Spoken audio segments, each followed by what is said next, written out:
Mike's not in. Shoot.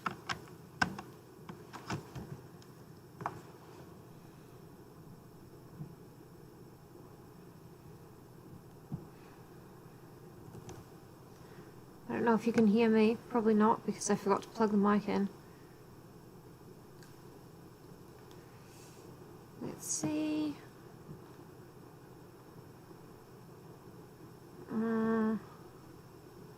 Hey, can you hear me?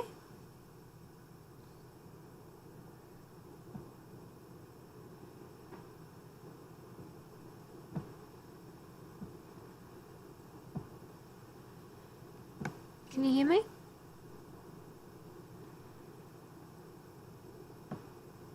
Okay, good. Alright. I forgot to plug the microphone in. It didn't have the light on it. I thought I was going to have to start all again, and I was like, no. No. I just can't. Ugh. I think I got, I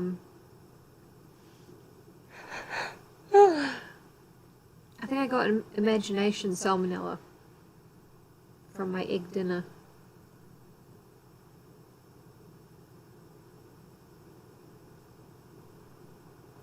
God, pale as fuck. Oh my god. Ugh. Let's lean into it and get some fucking eyeliner going. Yeah, let's lean into it while we bullshit. No, that's... I've got imagination salmonella, not like the real one, because you told me about it, and I washed the eggs. So, that's all fine.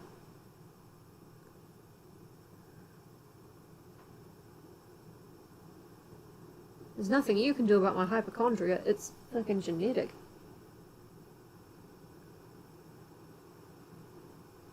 Oh, I suppose you could make it worse. Yeah. You could affect my hypochondria by making it worse on purpose, but I don't think you would, for some reason. Use a little bit of liquid eyeshadow on the bottom lash line, which is just, like, forbidden. I don't want to reach into a drawer, you know. Hi, Phil! Oh, right, yeah. Real salmonella for my fake friends, fake salmonella for my real friends, or whichever. Ooh.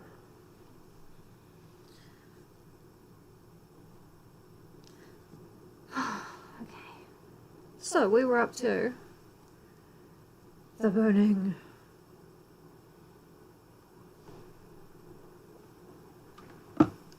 Hello, Xylamos.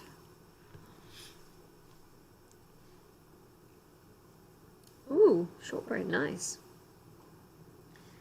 Okay, so Simon Fear has met Angelica Pierce, whose daddy is very rich, and they live in New Orleans, whatever.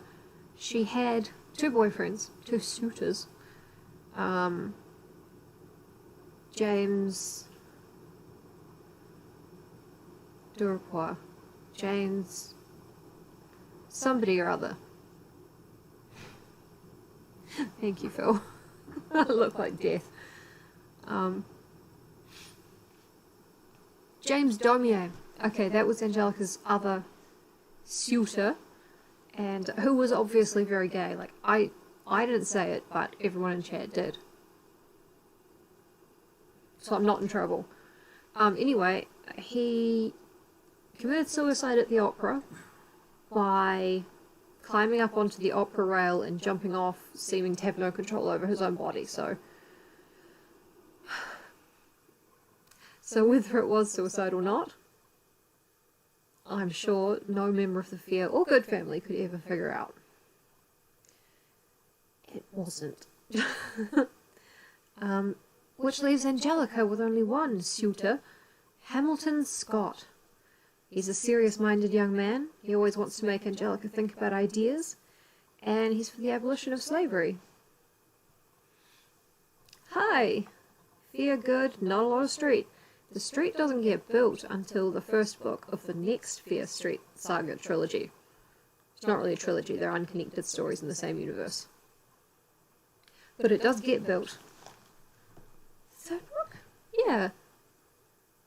Maybe. Hamilton. Hamilton Scott. He is the last guy standing on the Bachelorette. That he knows of. But it's Simon Fear, he's still there. Also, I don't think there's anyone here who's unfamiliar with how I do the stupid voice. But if you know I'm watching in the future, hi. I do the stupid voice for Angelica in this book. The beautiful daughter of the wealthy... What does he do? It's like a tea importer? I can't remember. One of those old-timey jobs. Chapter 7. 1 month later, after James Daumier's terrible death, 1 month later, Angelica was holding on to Hamilton's arm as they pushed their way through the laughing, celebrating crowd. "Wait for me! My shoe is caught in a plank!" Liza called, like an idiot. Angelica called impatiently back to her cousin. "Oh, hurry up! We don't want to miss Aunt Lavinia." "And I want to get a good look at this paddle wheel boat," Hamilton declared, sounding like an old man for some reason. Liza managed to get her shoe free from the dock and moved quickly to her cousin, holding up the hem of her long grey dress. Oh, they're in half mourning. Interesting. Victorian mourning systems are amazing. He's got red hair and Simon was planning on killing him before he used the evil amulet. That is true. Both those things are true. Before I continue, just going to put a little bit of lipstick on. Just because I'm not feeling 100%. So what you do is, you put on your lipstick and a pair of red cowboy boots. Which I'm not going to do because I'm sitting on the couch, but I'll do the lipstick thing.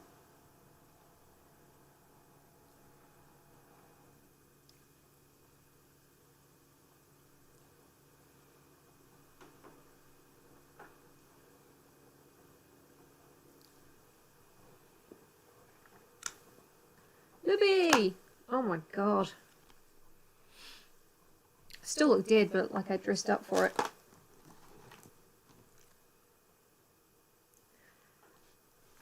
There we go. Anyway.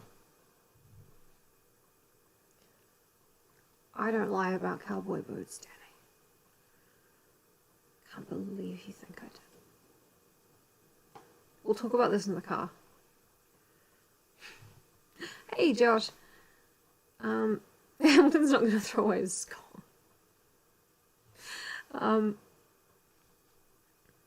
Right, Liza's coming to hang out, whatever. "Do you see Aunt Lavinia?" Angelica asked. "So many bloody people here to see the boat off. Looks like fucking Mardi Gras all over again."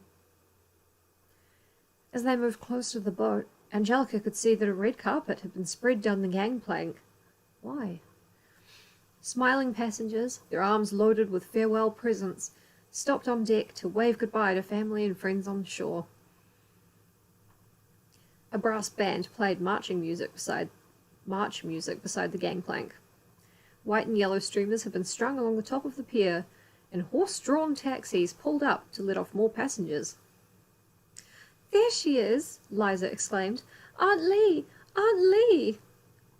I don't know if Lee's short for Lavinia, or if she's married to Robert E. Lee or something. Angelica and Hamilton. There's a very annoying ring to it. Angelica and Hamilton pushed past a man pulling an enormous black steamer trunk and hurried up to greet Angelica's Aunt Lavinia. "Why, there you are!" Aunt Lavinia cried happily. "My goodness, I thought I missed you." Angelica's aunt was a large, robust-looking woman. Her blue travelling bonnet matched the colour of her eyes. Her round cheeks were flushed with excitement. She had travelled to New Orleans for Mardi Gras, but now was returning home to Memphis.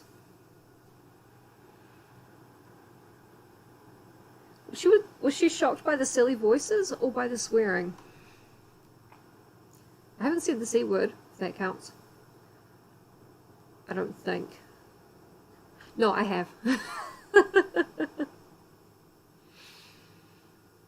There were hugs all round. Angelica introduced Hamilton, who said something, but his words were drowned out by an ear-shattering blast from the boat whistle. Boat! Boat! Oh my, I had better be boarding, Aunt Lavinia exclaimed. It was so nice of you to see an old aunt off. The swearing? What? Wow. Interesting. More hugs. Then Angelica's aunt gathered her belongings in her arms and started toward the gangplank. She is a dear, Liza said, waving to her aunt. This boat will make it upriver to Memphis in no time, Hamilton remarked. Look, it has 2 paddle wheels. That should double its speed. What the fuck are you doing, Hamilton? Even I know that, and I'm an idiot. I mean, I know that is not... Fuck Hamilton, man. Yeah, we put on Aussie accents all the time to denote a foolish person.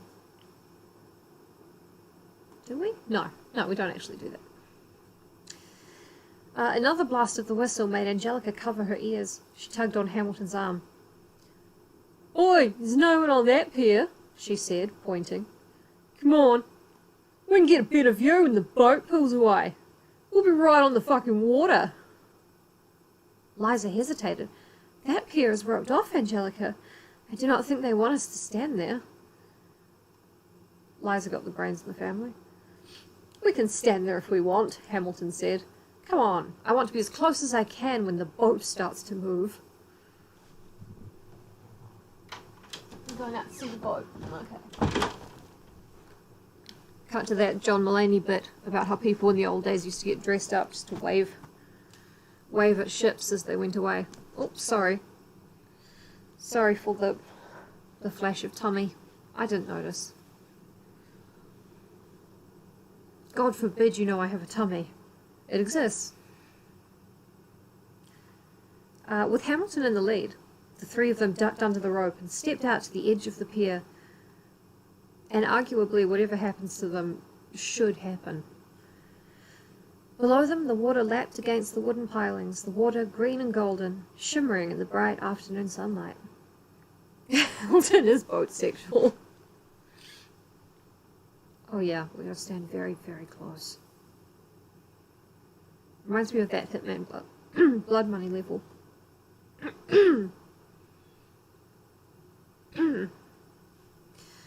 I can see fish down there. Look, a whole school of them, Hamilton said, bending over the edge of the pier and pointing into the gently rocking water. I don't think we should be here, Liza stammered. She gazed around uncomfortably. Oh, no one cares if we watch from here, Angelica told her cousin. Well, it's cold here. You can probably tell it's still a little bit wintry. The last passenger had boarded, Angelica saw. The gangplank had been pulled on board.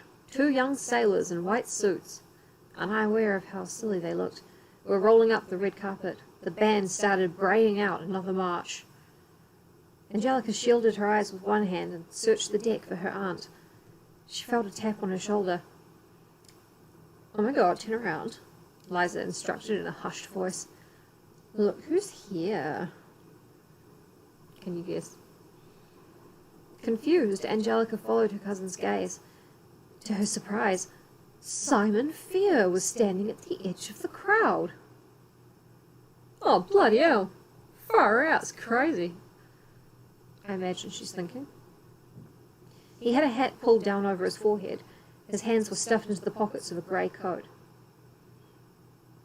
Hi, Jessie. At that time, yeah, all brass bands were horses. They were horse-based. People thought that horses couldn't play the, what's the word for the tootling instruments? Wood? The ones that go beep beep? Anyway, it was thought horses couldn't actually play them, but they can, and no one really knows how. It's like how bumblebees can play tiny violins. We just don't know. Anything can happen on Fear Street. How bloody strange, Angelica thought, staring intently at him. Why's Simon here? He doesn't appear to be seeing anyone off. Far, I want to root him. With 2 short blasts of its whistle, the paddle boat began to pull away from the dock, its wheels spinning slowly, churning the water. Peering back toward the crowd, Angelica saw Simon pull something from his coat pocket. The silvery object caught the light of the sun. Simon raised the object high. Oh my God, what could this be? Angelica shook her head, then turned to watch the boat depart. What a bloody strange bugger he is, she thought, an amused smile spreading across her face. Another blast of the whistle. Boat! The boat began to pick up speed. Behind Angelica, the crowd waved and cheered. Angelica watched the twin paddle wheels turn, creating 2 frothy waterfalls as the boat pulled away. Gross. She glanced back. Simon hadn't moved. He still held the silvery object high in one hand. Far, Hamilton? This is exciting, isn't it? She asked. Hamilton? Hamilton? He had been standing by her side at the edge of the pier. Where had he disappeared to? Disappeared, huh? Oi, Liza, have you seen Hamilton? Oh, Angelica started, but her voice caught in her throat as she glanced back at the boat, and then she started to scream. Ah! You know, fucking duck, look at that! That's how Angelica screams. Chapter 8. Sip.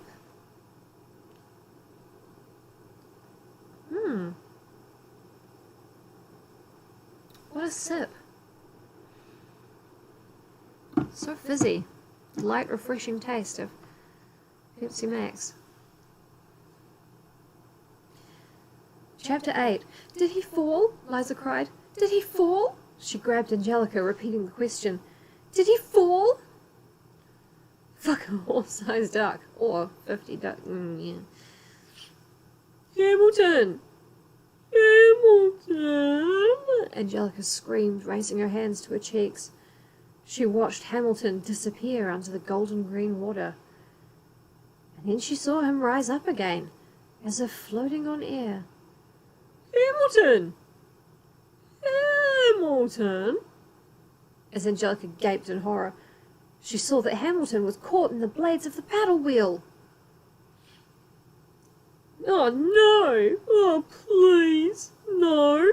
She shrieked. His limp... It's Black Flag today because I couldn't find anything red. Apart from a wig, and it just feels weird holding that up. His limp body rose up, then made a loud crunching sound as it was crushed between the wheel and the boat. It plunged back into the water, then was dragged up again, only to be crushed with another loud crunch. Slapstick death. Did he fall? Did he fall? Liza repeated the question breathlessly, crazily, annoyingly. Strands of her brown hair loose and blowing wildly about her head. Tears streamed down her face. Oh, Liza, what have you been up to? Hamilton disappeared under the water. Then his lifeless body rose again. His arms waved helplessly. His head, the skull crushed beyond recognition, rolled back and then forward as the wheel carried him into the boat again. Sorry, rule of 3, it's funny the 3rd time. That's not the rule of 3. The water pouring off the big... I don't know what the rule of 3 actually means.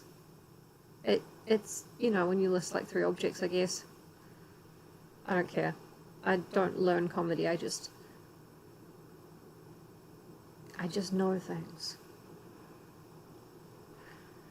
I'm like the worst shaman.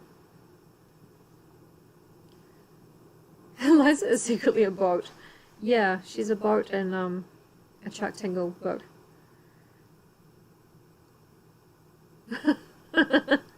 Yeah, pretty much. The water pouring off the big paddle wheel was pink, stained with Hamilton's blood. Black flag gone. Green sleeve waved.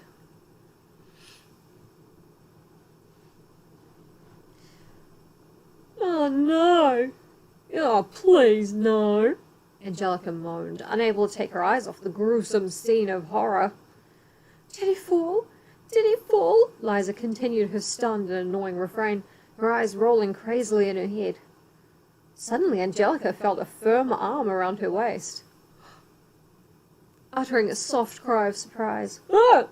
she turned to see Simon at her side. "Oh, Simon!" she cried in a high voice she didn't recognize. "Simon, he... She pointed to the boat. "Poor Angelica," Simon said softly, holding her tightly. "Poor Angelica. You have suffered so much." And then I think we're into another paragraph break, but it's not made clear, so suddenly they're back at the house. "Angelica, it is a pleasure to see you out of your mourning clothes," Henry Pierce, her father, said, smiling beneath his dark moustache. He gently placed a hand on her shoulder in passing. "You are feeling better?" "Yeah." Angelica nodded, but didn't return his smile. She smoothed her shiny black hair. "It's been 2 bloody months, Dad. Think it's proper to end my fucking mourning for... Hamilton." Mr. Pierce made his way to the window and peered out into the evening darkness. "An unhappy time," he muttered, more to himself than to her. He turned back to Angelica. "You are so pale, daughter." "Oh, fuck off. I'm feeling better," Angelica told him. "At least those fucking fainting spells have ended."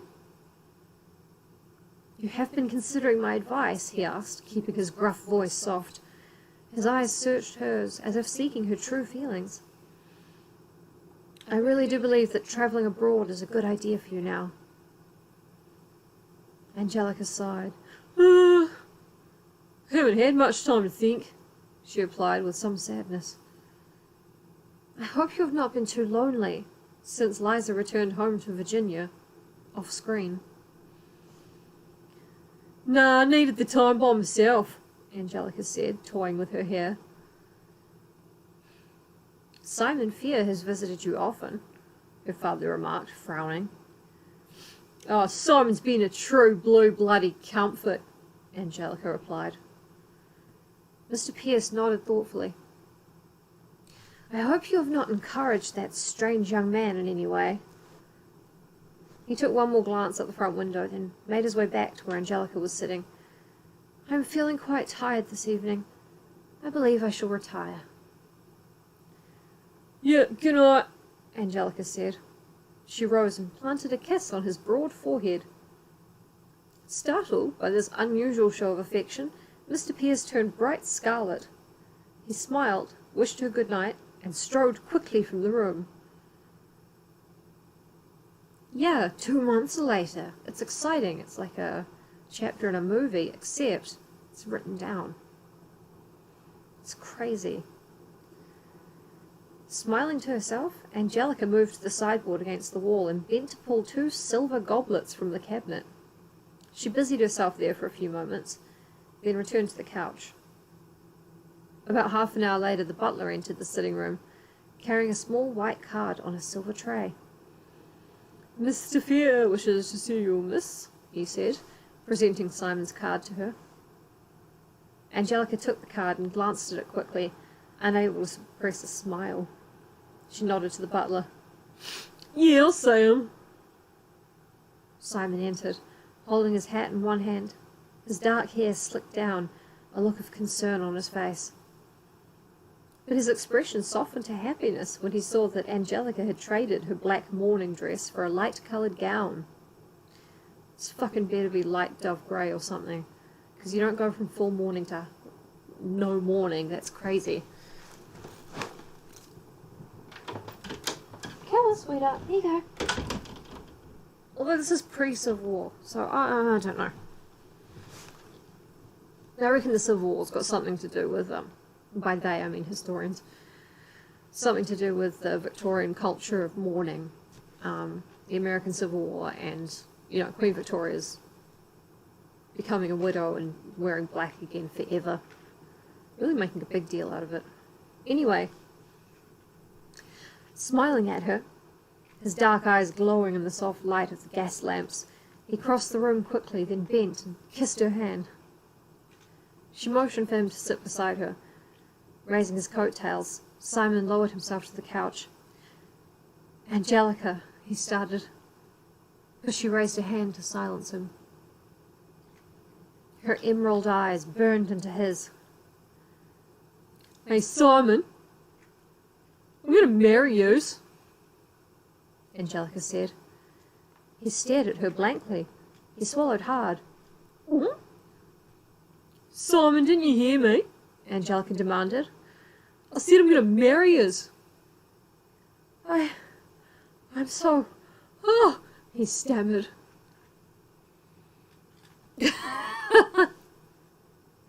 I love the idea that Confederate uniforms are all half mourning.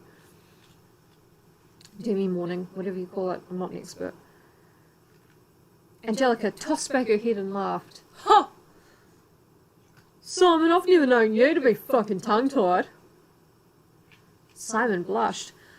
"Oh, my dear Angelica, I am so overcome with happiness that I am speechless." He took her hand in both of his. "I am thrilled, Angelica. I am the happiest man in all of New Orleans. I am bursting with happiness, I swear it." Angelica jumped to her feet and walked quickly to the sideboard. "Oi, Simon, let's have a bloody toast," she said happily. "Toast to our marriage and to our happiness." She filled the two silver goblets from a silver pitcher.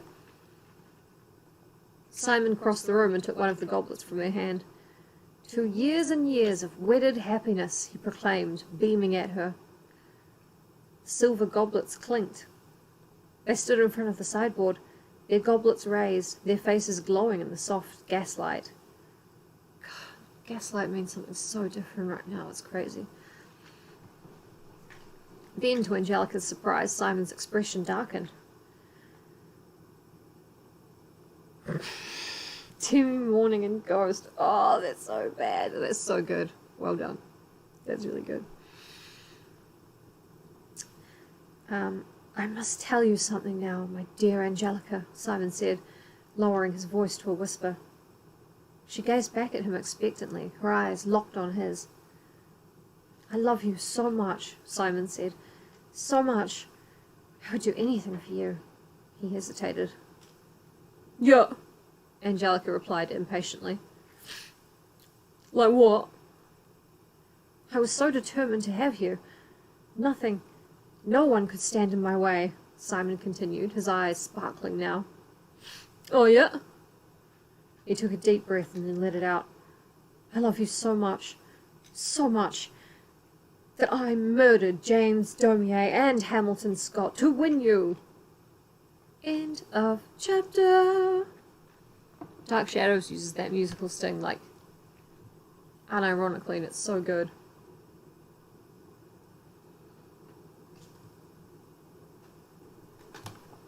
Chapter 9. Simon stared hard at Angelica, waiting for her reaction to his words.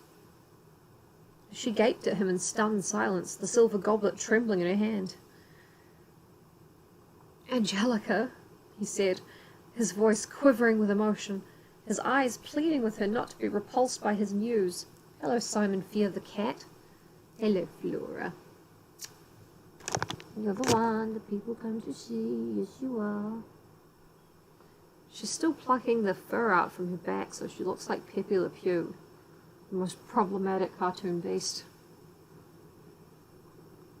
Seems to be growing back, though. What's wrong with you, animal? Angelica, I murdered them for you. That is how powerful my love is. My love for you is so overwhelming that I was driven to kill for you. I beg you to understand. Angelica didn't reply. She raised the goblet to her mouth and took a sip. A drop of the dark wine trickled down her lip. Finally she spoke. "Oh, you killed them?" she said. Simon nodded solemnly. "How?" she demanded in a tiny voice. He hesitated. "I have powers," he said simply. His hand tightened nervously around the goblet. Holding his breath, he stared at her, waiting for her to react. To his surprise, Angelica's cat eyes narrowed and she uttered a scornful laugh. "Oh!" "Angelica?" he cried. "You?" she cried. "You killed them?" She laughed again. Laughed until tears rolled down her cheeks. "Oh, you fool," she declared, shaking her head. "It wasn't your fucking powers that killed those two oafs. It was mine." "What?" It was Simon's turn to gape. "I killed them," Angelica exclaimed through her tears of laughter. "I did it, not you. I've practiced the dark arts since I was a wee tacker. I knew I'd never be allowed to marry you while James and fucking Hamilton were around. And I knew that night at my party that you and I belonged together. Fucking rootin' in the cupboard. But, Angelica," she raised her hand to silence him. "I couldn't marry James or Hamilton. They were fucking innocents, and both lacking imagination, both lacking the evil it takes to enjoy this world. So I cast some fucking spells, eh? I murdered them both, Simon. I made James leap off our opera box railing. I made Hamilton fly off the pier into the paddle wheel. I murdered them for yous. For us." Simon swallowed hard in stunned silence. I do not believe it," he finally managed to choke out. "Oh, yeah. We're going to combine our powers," Angelica declared, raising her goblet. "Yes, yes," Simon agreed, quickly recovering from his shock. "Yes, Angelica, my dear. Together, nothing can stop us from getting what we want." It is a twist, isn't it?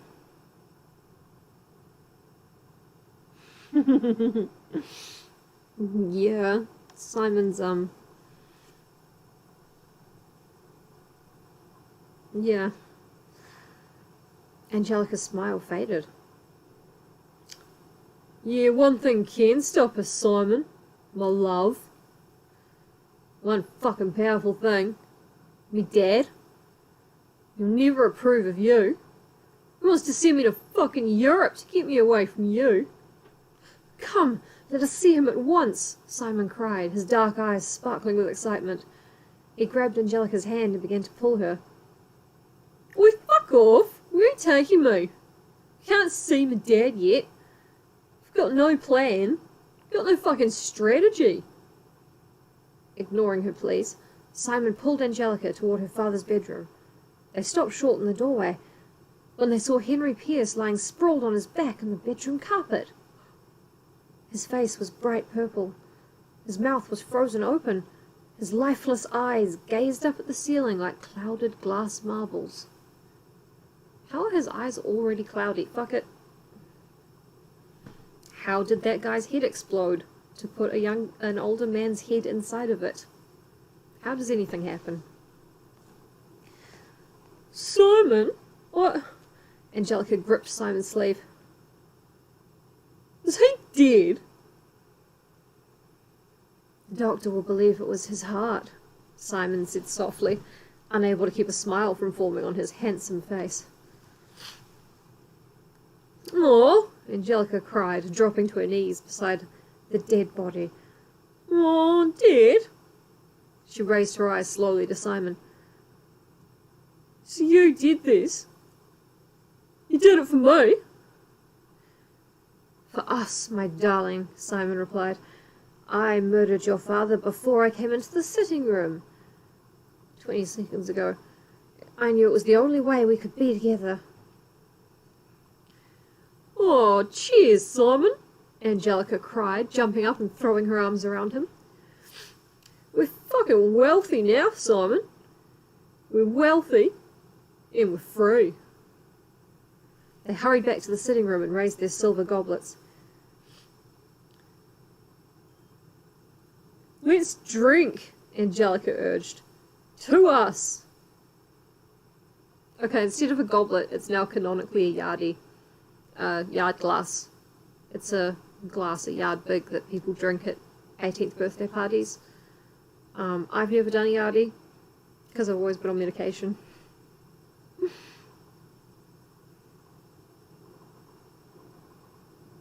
Oh, yeah. Yeah, that probably is. That probably is what happened. She clinked her yardie against his. They both drank. Delicious, Simon declared. So bitter and sweet at the same time. He smiled at her knowingly. It isn't wine, is it? Nah, Angelica replied, returning his grin. It isn't wine. It's Robina. Oh, no, sorry. It's blood. Simon snickered and stared into the goblet. You are full of surprises tonight, Angelica. He wrapped an arm around her slender shoulders. Then they tilted the goblets to their lips and drank, allowing the rich, dark liquid to flow down their chins. End of chapter. What the fuck, you guys?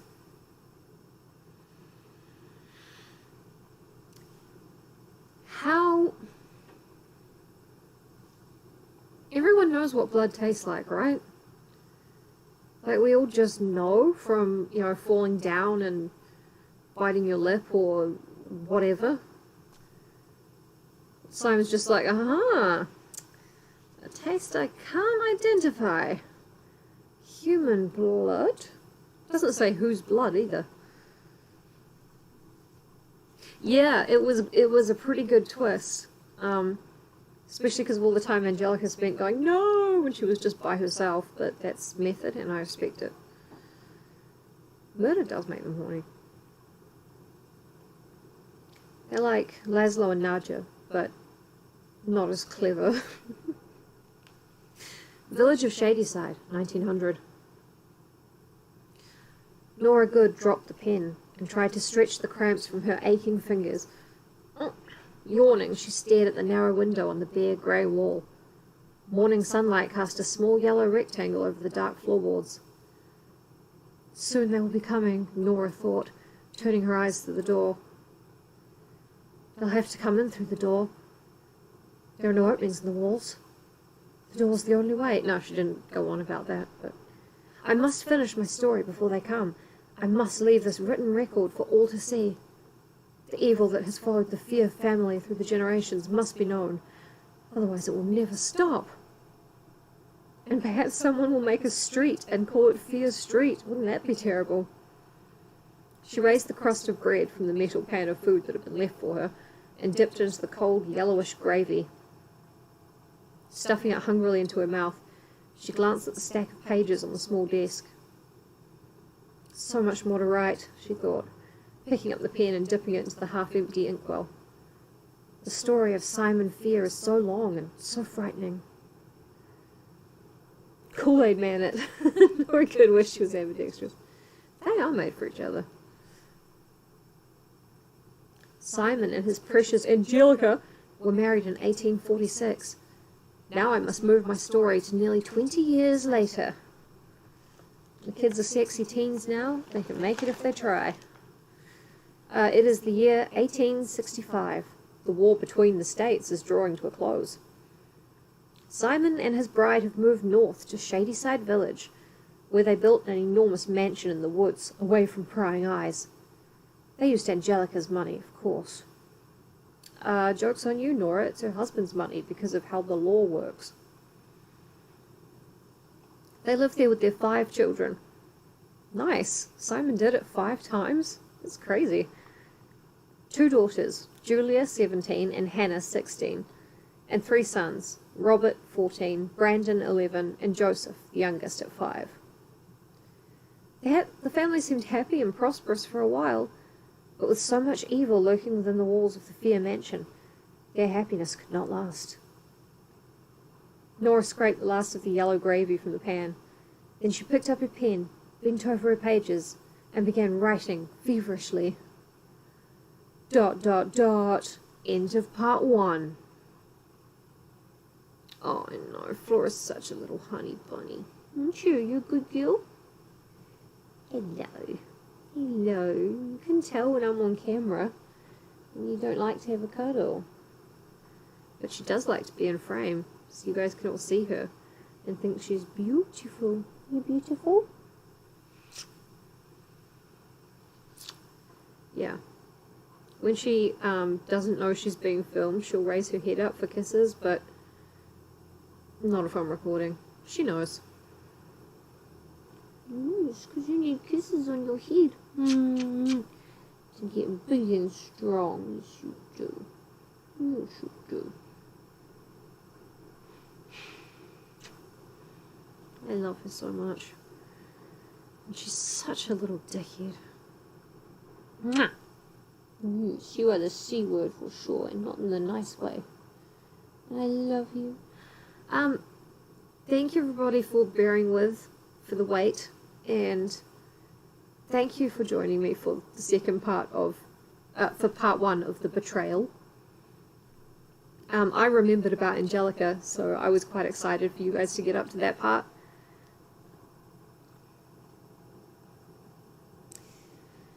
Yeah. Yeah, they do. They need to kill separately to get in the mood, so that's why they only have the 5 kids. Yeah, that makes a lot of sense. Yeah, I can see that. Ugh, my eyes are sore. Not like sore, just like I've been staring at screens for too long sore. So, thank you for being here. And meow, rabbit tummy, rabbit tummy.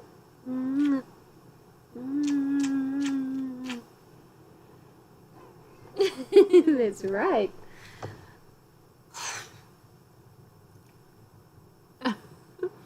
Alright, see you tomorrow. Don't do that. Don't do that. Good night. Sweeney Dad, the Demon Barber of Fear Street.